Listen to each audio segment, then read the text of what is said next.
Kafka Streams is a powerful yet easy-to-use Java development library that's included as part of the open-source Apache Kafka and the Confluent platform. Kafka Streams focuses on reading data that is already available in Kafka and writing data back into Kafka. With Kafka Streams, it's easy to build your own fast data or stream processing applications. Let's take a closer look at Kafka Streams usage and some core concepts behind it.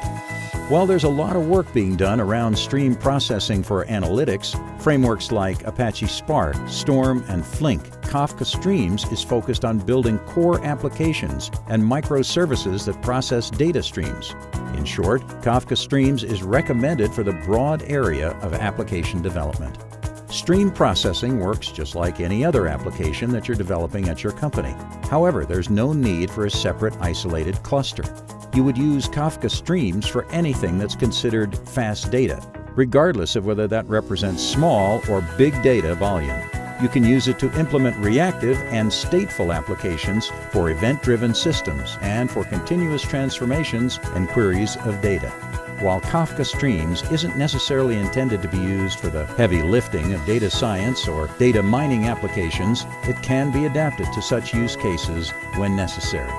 One of our goals with Kafka Streams is to make complicated things such as distributed stream processing both simple and easy by minimizing the moving parts of stream processing.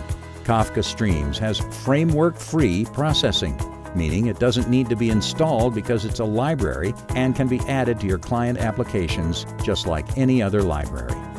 Kafka Streams runs as part of your client application.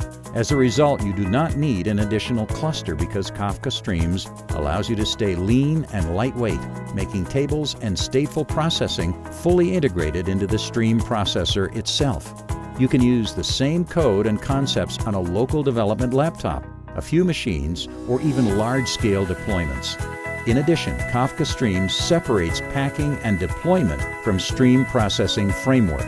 An application that uses Kafka Streams is just another Java application, so you can choose whatever development infrastructure works best with your company.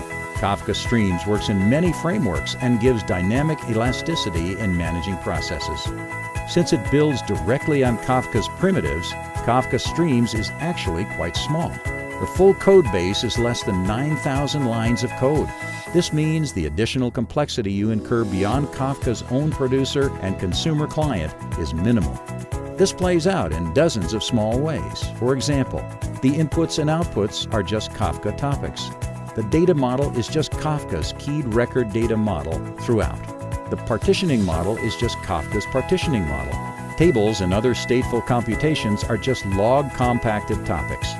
Metrics are unified across the producer, consumer, and streams app, so there is only one type of metric to capture for monitoring. The position of your app is maintained by the application's offsets, just as any Kafka consumer. The timestamp used for windowing is the timestamp being added to Kafka itself, providing you with event time processing.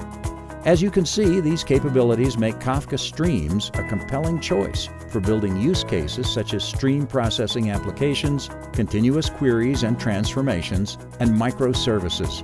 Please visit our website for other videos with more detail about the key features that make Kafka Streams so powerful and easy to use.